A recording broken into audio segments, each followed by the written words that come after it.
오늘 읽었던 우리 고린도전서 3장 10절부터 15절까지 말씀을 통해서 하나님의 심판을 기억하라 하는 제목으로 하나님 말씀 전하겠습니다. 이제 앞부분의 내용을 좀 정리하면 이래요.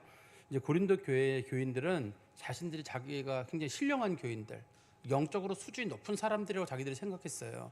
근데 사도 바울은 얘기하기를 너희들 영적으로 수준 엄청 떨어진다고 했습니다. 영적으로 엄청 떨어진다고 설명을 하면서 당신들은 육에 속한 사람들이다. 제가 지난 시간에 말씀드렸었는데 육에 속하다는 말이 두 가지가 있거든요. 하나는 어린아이 같은 정도의 신앙생활이어가지고 구원은 받았지만 신앙의 성장이 없는 사람들, 그런 사람들이 있고, 하나는 아예 구원을 못 받은 사람들 있는데, 사도 바울은 고린도 교회 교인들에게는 구원은 받았지만 아직까지 영적으로 아주 어린 수준의 사람들, 그 대표적인 증거가 뭐냐면 시기하고 분쟁하고 팔을 나누는 거, 그걸 하는 사람들은 다 수준 낮은 사람들이란 뜻이에요. 영적으로 아주 어린 사람들이에요. 그런데 그 사람들이 뭐를 했냐면 나는 뭐 바울파, 나는 아볼로파, 나는 게바파 뭐 이런 식으로 하면서 누구는 신앙생활 제대로 못해, 누구는 잘 못해, 이렇게 이런 식으로 비판하니까 사도 바울이 얘기하기를 니들이 수준이 떨어지는데 누구를 비판하냐는 거예요. 니들이 수준이 제일 떨어지는 사람들이 우리가 수준이 높아요 하니까 사도 바울이 얘기하기를 나는 당신들에게 수준 높은 얘기를 전한 적도 없습니다. 당신들이 수준 높은 얘기를 들을 수도 없고 실천할 수도 없는 사람들인데 무슨 수준 높은 얘기를 당신들이 한다고 그래요. 나는 당신들에게 수준 높은 얘기를 한 적도 없고 그저 어린아이들 젖 먹이듯이 그냥 조심조심 그냥 복음만 먹이고 행동에 관한 건 당신들에게 요구한 적도 없었다. 그러니 영적으로 제발 좀 겸손한 사람이 되라. 사도 바울이 앞부분에 그 얘기를 했었어요. 그리고 이제 보통의 사람들은 자기를 따르고 자기를 좀 본받고 그런 걸 좋아하잖아요. 근데 사도 바울은 자기와 자기 후임자가 아볼로거든요. 이 두 사람들을 절대 본받지 마라. 그 사람들 본받지 말고 우리를 따라하지도 말고 우리를 존경하지도 마라. 우리를 존경하게 되면 결국은 예수님이 받아야 될 존경을 우리한테 돌리는 거 아니냐.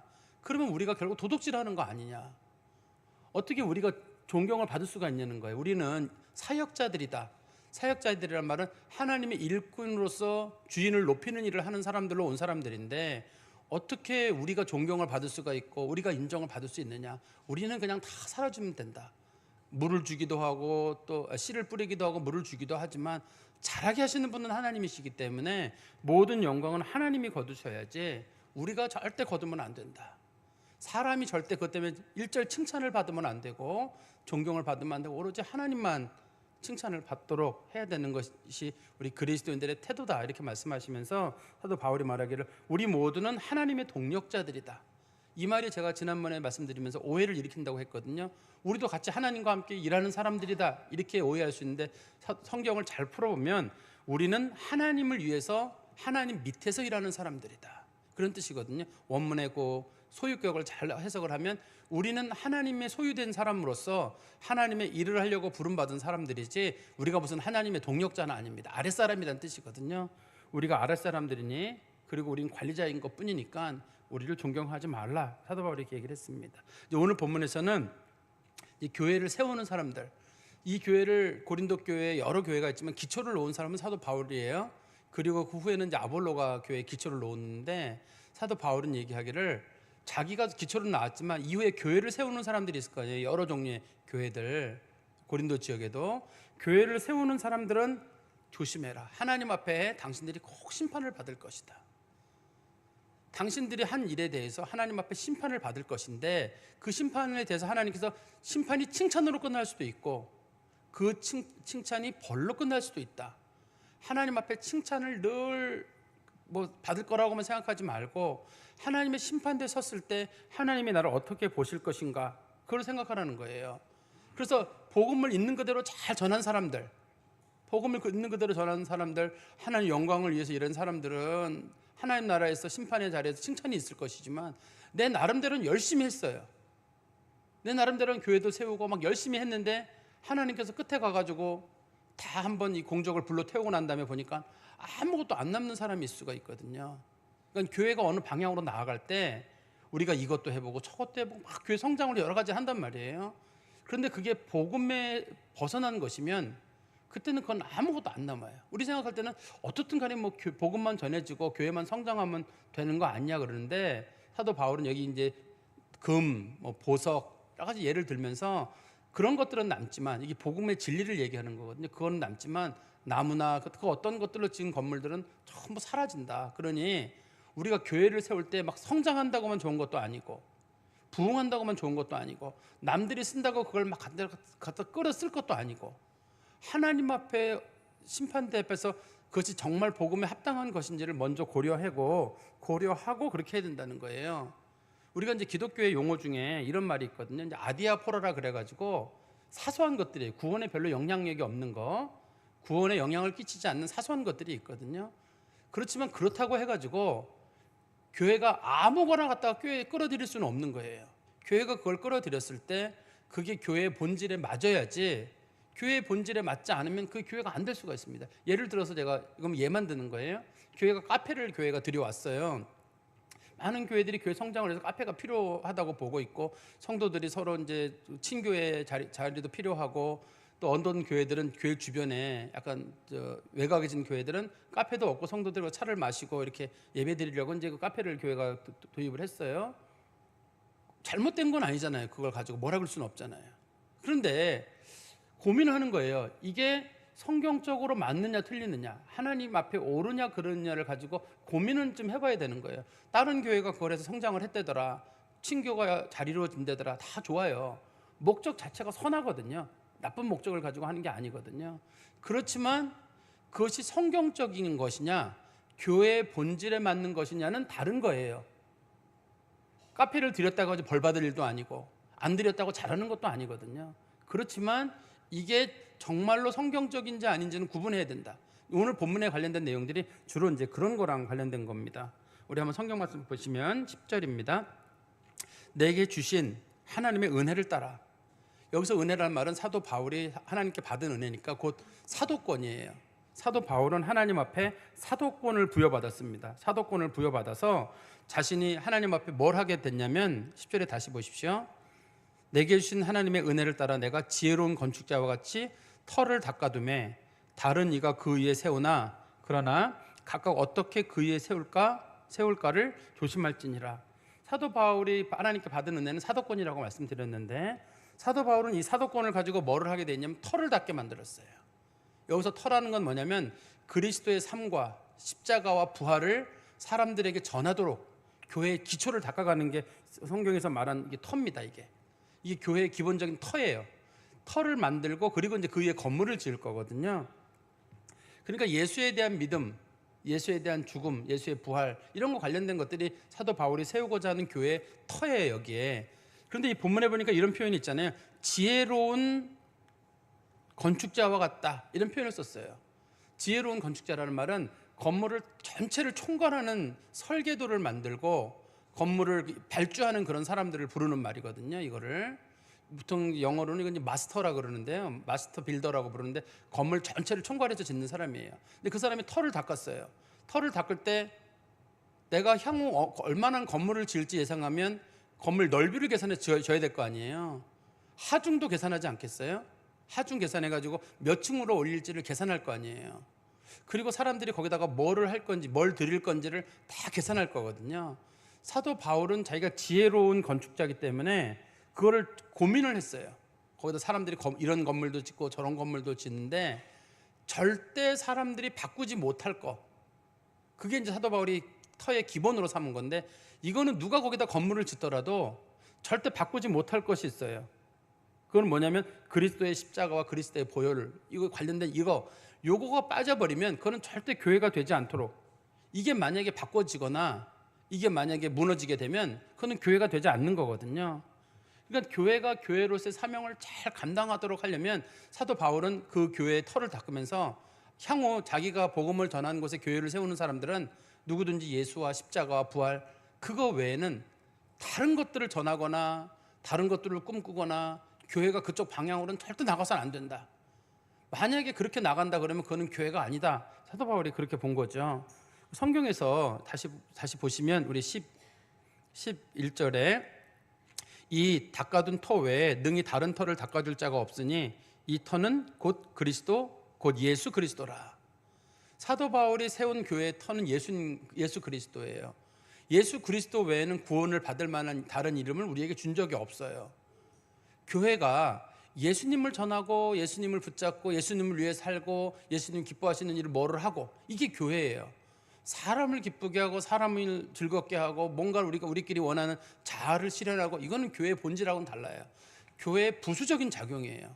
교회도 그런 걸 할 수 있거든요. 그렇지만 교회의 본질이라고 하는 거는 그리스도 예수 위에 세우고 그리스도 예수를 위해서 교회가 서야지만이 그게 온전한 교회예요. 우리 사도행전 4장 12절에 보시면, 사도행전 4장 12절에 여러분 잘 아시는 말씀인데요, 다른 이로서는 구원을 받을 수 없나니 천하 사람 중에 구원을 받을 만한 다른 이름을 우리에게 주신 일이 없습니다. 이 터는 그리스도고 그리스도 외에는 구원받을 이름이 없다는 걸 우리가 분명히 기억하는 거예요. 아무리 그게 화합이고 연합이고, 왜 최근에 이제 한국 교회도 여러 세계 영향을 받아가지고 WCC 운동이나 NCCK 운동을 하는 분들이 계세요. 이분들은 뭐냐면 교파가 많이 나눠지다 보니까 서로 다툼이 많다. 그러니 교파들끼리 서로 다투지 말고 할 수만 있으면 같이 하나 돼서 활동을 하고, 또 설령 다른 종교를 할지라도 불교도나 이슬람교도를 할지라도 그 사람들과도 서로 인간끼리 대화의 장을 열어서 같이 만나서 얘기를 풀어나가고, 천주교도 같이 불려들어서, 천주교는 WCC의 공식 멤버가 아닙니다. 천주교는 거기 이제 옵저버라고 하거든요. 그래서 같이 불러 모아가지고 우리가 어떻든 간에 서로 다투지 말고 평화라는 이름으로 교회가 한 방향으로 나갔으면 좋겠다. 이게 WCC의 기본 취지예요. 그러다 보니까 처음에는 그렇게 시작을 했는데 나중에는 조금 지나면서 다른 종교에도 구원이 있다는 식으로 서로 인정을 하자. 그래야지만이 안 다툴 거 아니에요. 그럼 불교도 구원이 있다고 하고 천주교도 구원이 있다고 하고 무슬림도 구원이 있다고 하고 우리도 있다고 하자. 좋다 그러면 서로.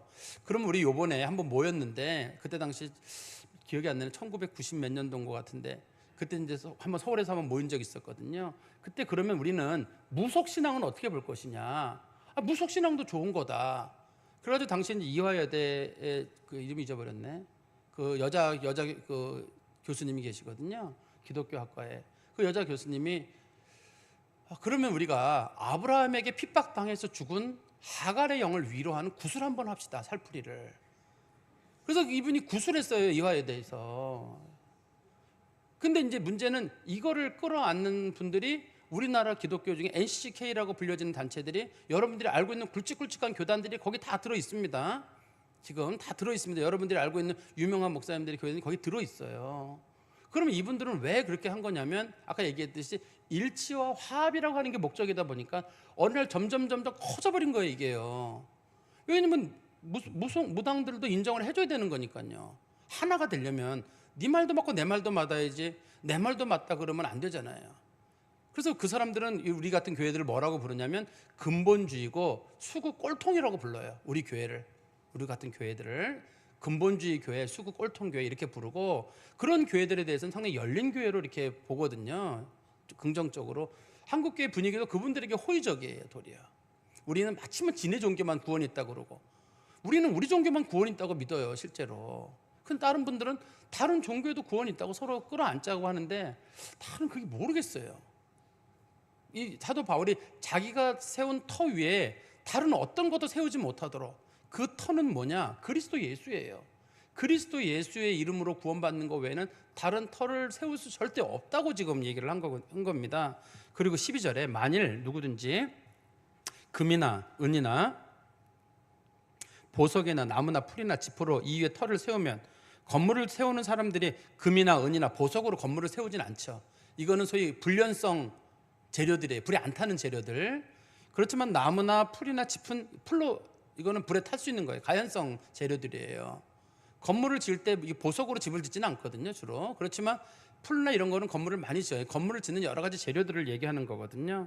근데 이제 건물을 지을 때 겉에다가 뭐 이것저것 붙이고 나니까 이 안에가 뭐로 지었는지는 몰라요. 나중에 이제 불을 한번 태워보면, 불이 나보면 그게 가연성 제대로 진 건지 불연성 제대로 진 건지 그걸 알 수 있을 거 아니에요. 성경 말씀 보십시오. 다시 13절입니다. 각 사람의 공적이 나타날 터인데, 공적이란 말은 그 사람의 행위와 수고란 뜻이에요.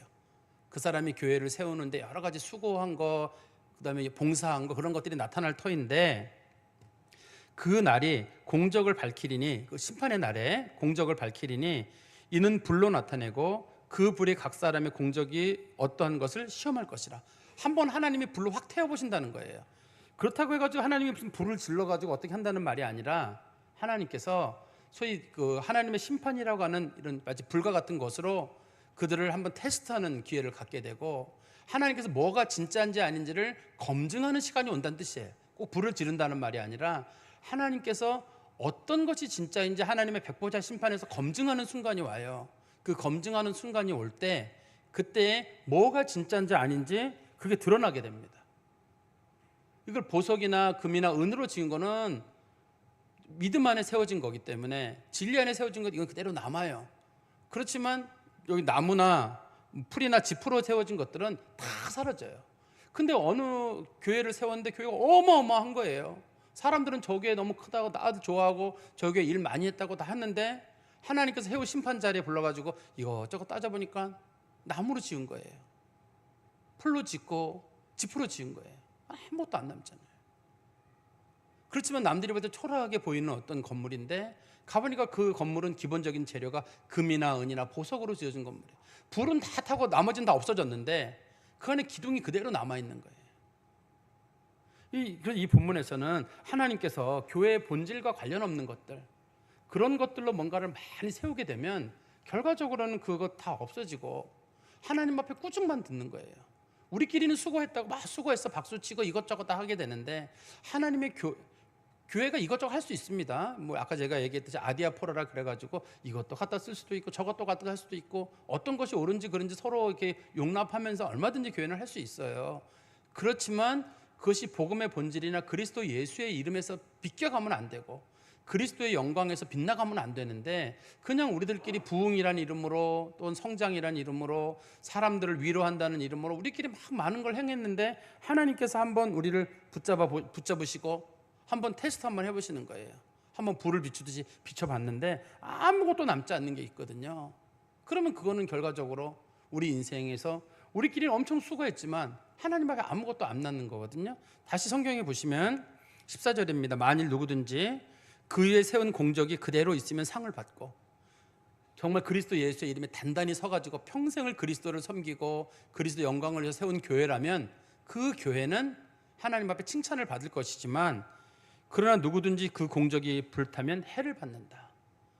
정말 불을 한번 딱 태워봤는데 아무것도 안 남는 사람 있을 거 아니에요. 그러면 그 사람들은 크게 하나님 앞에 그 꾸중을 듣게 되는데, 여기 해라는 말은 꾸중이란 말이거든요. 크게 꾸중을 듣게 되는데, 그러나 자신은 구원을 받되 불 가운데서 받은 것 같으니라. 무슨 말이냐면, 교회 중에 교회가 이것도 하고 저것도 하고 했다고 해가지고 구원받지 못하는 건 아니에요. 교회가 이 본문에서는 구원은 다 받는데, 어떤 사람은 구원 외에 상급이 없는 교회가 있고 어느 교회는 구원에 상급도 있는 교회가 있다는 뜻이에요. 겨우 구원을 받는다는 말은 뭐냐면, 내가 좋은 집에 살고 있었는데 갑자기 불이 나버렸어요. 그래서 뛰어나왔는데 보니까 내 몸뚱이만 뛰어나오고 나는 살았어요. 그렇지만 건물은 다 없어진 거예요. 내가 하나님 위해서 나름대로 뭔가 한다고 했는데 보니까 하나님 영광을 위하기보다는 내 욕심 가지고 하고 내 이름 가지고 하고 내 명예 가지고 하고 내 수고 가지고 한다 그러면 하나님께서 다 태워버리시고 마지막 심판하시는 그날에 구원은 받아요. 여기 구원은 받는다는 얘기다. 구원은 받지만 그 사람이 하나님 앞에 상급으로 남는 건 아무것도 없어요. 하나님 하시는 말씀이 평생 뭐 했느냐, 네가 뭐 하며 살았느냐. 제가 뭐 이거 저거 했는데요. 아니 그러니까 태워보니까 아무것도 안 남았는데 뭐 했느냐. 그러면 이제 성도들이 이를 누구 원망하겠어요? 우리 목사님들 원망하지 않겠어요? 목사님이 잘못 가르쳤다고. 맞아요. 우리가 똑바로 방향을 정해야 될 일일 거고, 성도들은 우리 원망하겠죠.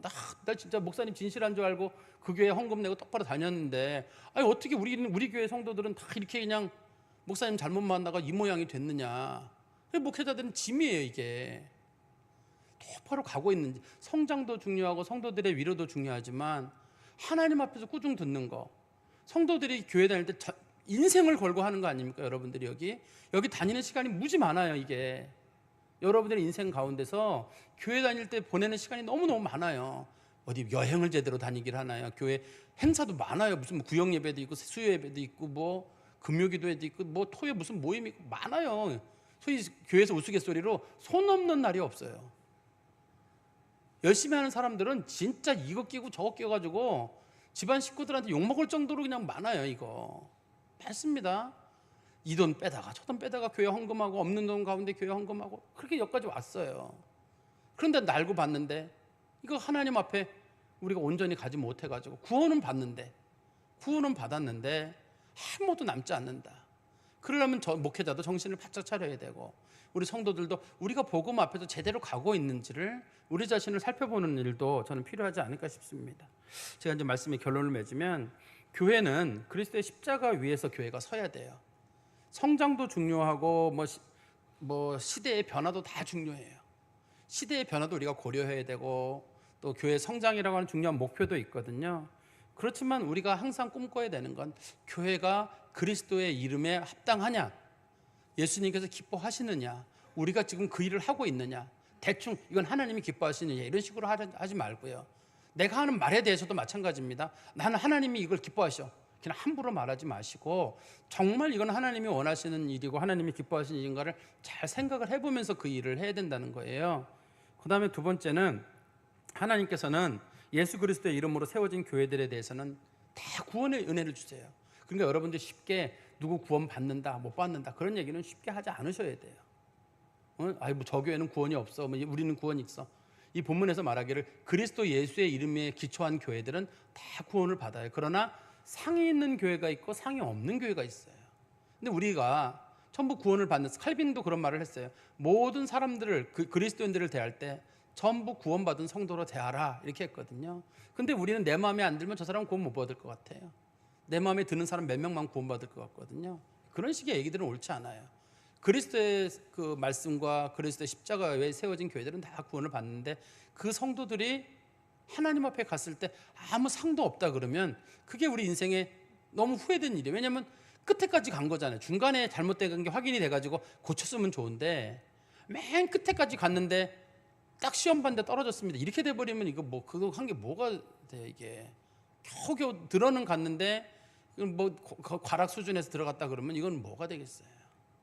근데 우리가 한 가지 고민할 게 있습니다. 아마 여러분들도 이 고민이 될 건데요, 우리 주변에 정말 나쁜 사람들이 있어요. 같은 교회를 다니는 사람 중에도. 그래서 어떤 사람들은 그렇게 얘기를 하죠. 저런 사람들은, 우리 교회를 얘기하는 건 아닙니다만, 저런 사람들은 정말 구원 받을까? 교회에서 저렇게 못된 짓을 하는데 진짜 뻔뻔하고 부끄러움도 모르고, 우리끼리는 고민이 돼요. 진짜 저런 사람들은 하나님이 구원하실까? 혹시 그런 고민 해보셨어요? 그런데 잘 생각해 보시면 우리 때문에 그럴 수도 있어요. 누가 우리를 뒤에서 보면서, 나는 저 사람들 구원받을 수 있을까 싶은데 다른 사람이 저 권사님 구원받을 수 있을까? 이렇게 보는 사람이 있을 수가 있다니까요. 나는 남이 구원받을 거 뻔뻔하다 막 그러는데 다른 사람이 도리어 우리를 그렇게 볼 수 있어요. 그러니까 우리도 예수 믿고 살아가는 일에 나는 잘 간다 이러지 말고, 내가 가는 길을 제대로 가고 있는지, 믿음 안에 제대로 살아가고 있는지 늘 우리 자신을 돌봐야 되는 것들이 필요하고, 그 다음에 하나님께서는 구원받은 백성들에게 믿음의 변화, 믿음과 회개라는 걸 주셨거든요. 믿음으로 똑바로 살아라, 삶의 변화를 가져라. 이게 이제 구원받은 사람들의 증거예요. 우리는 모두 예수 믿는 사람들은 구원받다고 합니다만, 구원받은 사람들에게는 그만한 삶의 증거들이 나타나야 되는데, 그걸 우리가 회개라고 불러요. 변화가 있어야 되거든요. 예수 믿는 사람은 확실히 바뀌어야 돼요. 확실히 바뀌어야 되는데, 그거 안 바뀌면 문제가 있는 겁니다. 실제로는 우리가 당신 바뀌었다 안 바뀌었다 말할 수는 없습니다만, 하나님 앞에서 우리가 안 바뀌면 그거는 문제가 있는 거예요. 하나님은 구원받은 백성들에게는 반드시 회개의 은혜를 주셔가지고 돌이키게 만드시거든요. 근데 변화가 없으면 뭔가 우리에게 큰 문제가 있는 거예요. 그러려면 이 모든 문제를 풀어가는 방법은 뭐냐면, 항상 하나님의 심판대를 생각하셔야 돼요. 하나님 앞에 갔을 때 하나님이 나를 어떻게 보실까? 사람들한테 변명하는 건 아무 필요가 없어요. 사람들이 나를 칭찬하는 것도 필요하지 않고, 사람들이 나에 대해서 뭐 비난하는 것도 중요하지 않아요. 하나님의 심판대 앞에 섰을 때 하나님이 나를 어떻게 보실 것인가? 제가 일전에 말씀드렸나 모르겠는데, 제가 옛날에 섬기던 교회 이제 원로 목사님께서 본인이 그 교회를 개척을 하셨어요. 개척을 하셨고 30대에 이제 목사님 사모님이 풍이 왔어요. 30대에. 그래서 목사님이 사모님을 풍수발을 50년을 하셨어요. 50년을 수발을 하셨고, 또 목사님이 좀 사랑이 많으셔가지고 교회에 어려운 아이들이 있으면 한 2명씩 목사님 집에 데려다가 목사님이 애들 학교 보내주고 대학 보내주고 또 시집장가 가면 또 어려운 애들 데려오고 이렇게 데려오고 하셨어요. 그래서 교회에서는 그 목사님이 이제 성자로 불림을 받았어요. 늘 성자로 불림을 받았는데 하루는 제가 이제 그 목사님하고 둘이서 이제 얘기를 나눌 일이 있었는데 그 목사님이 저한테 그러시는 거예요. 신 목사, 나는 하나님 앞에 꾸중 들을 거야. 그래서 제가 아유 목사님은 난 칭찬 들을 것 같은데 제 생각에는 그 20 몇 살에 목회 시작하셔가지고 그렇게 열심히 사셨는데 목사님 뭐 칭찬 들을 것 같은데 목사님 나 꾸중 들을 거야. 왜 그러세요? 그랬더니 나는 우리 장로님들을 교육을 제대로 못 시켰어. 근데 그게 장로들 굉장히 겸손하거든요. 우리 권사님들 집사님들을 난 제대로 교육을 못 시켰어. 난 하나님 앞에 벌 받을 거야. 벌 받을 거야. 늘 그러시더라고요. 그게 제 마음속에 오래 남아있어요. 저분은 왜 저 얘기를 하셨을까? 모두 당신을 성자라고 얘기하고 있고 모두 당신을 존경하고 있는데 왜 저분은 저 얘기를 하시는 걸까? 지나고 나보면서 그럴 수 있겠다 하는 생각이 들었어요. 하나님께서 교회를 좀 더 하나님 뜻대로 잘 세우고 좀 더 할 수 있다고 만들었는데 우리가 사람들 말도 목회하다 보면 사람들 말도 들어줘야 하고 또 성도들 비위도 때로는 맞춰야 되고 또 어떤 사람들 말씀 공부한다 그럴 때 말씀 공부하기 싫다 그러면 괜찮다고 또 봐주기도 하고 예배 좀 빠지면 에이 그럴 수도 있죠 하고 서로 용납하고 그럴 때가 있잖아요. 목회자를 너무 칼같이 하기에는 그러니까 에이 그래요 뭐 그럴 수 있죠 사람이 다 죄 짓고 삽니다 이러면서 이제 우리가 은혜 많은 목회자처럼 하다 보면 나중에 성도들이 우리 목사님이 괜찮다 그랬어. 교회 한번 빠졌는데 목사님이 괜찮다 그랬어. 내가 나쁜 짓 했는데 다 인간은 죄인이래. 그래가지고 그게 이제 나중에 면죄부처럼 되고 그리고 자기를 합리하는 수단이 될 수가 있거든요. 그래서 전 목사님이 그러셨을까? 뭐 설명은 듣지 않았습니다만 제가 마음에 새기는 거예요. 그냥 혹시 그러셨을까 하는 생각을 제가 해보거든요. 저도 그 고민을 가지고 있어요. 목회에 어느 정도 시간이 원로 목사님이 어떤 잘 맞추셨습니다만 저는 또 이제 맞춰야 되는 시간이 있잖아요. 어느 시간이 왔을 때 나도 그 후회를 하지 말아야 될 텐데 그리스도의 말씀 위에 교회가 세워지고 그 위에 세워진 우리 성도들이 여러분 성도들과 제가 우리 위례 광명교회잖아요. 이 성도들이 모두 금과 같고 은과 같고 보석과 같은 성도가 되어서 하나님 보시기에 너희들은 평생 그리스도를 살았다. 모두 칭찬을 받는 그런 은혜가 있기를 간절히 소망합니다. 기도하겠습니다. 하나님 아버지 주님 은혜 감사합니다. 우리는 예수 그리스도의 이름 위에 교회를 세웠고 그 신앙 위에 저희들이 교회를 발전시키며 교회가 그리스도 예수를 전파하고 그리스도의 이름을 드러내는 것 그게 교회의 사명이고 목표인 줄 저희들이 믿습니다.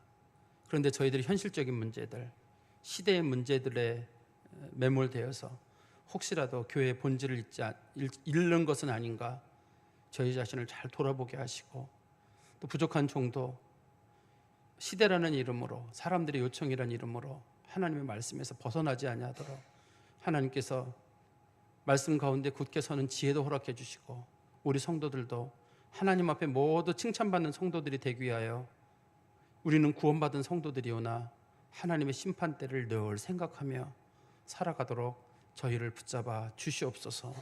예수 그리스도의 이름으로 기도하옵나이다. 아멘.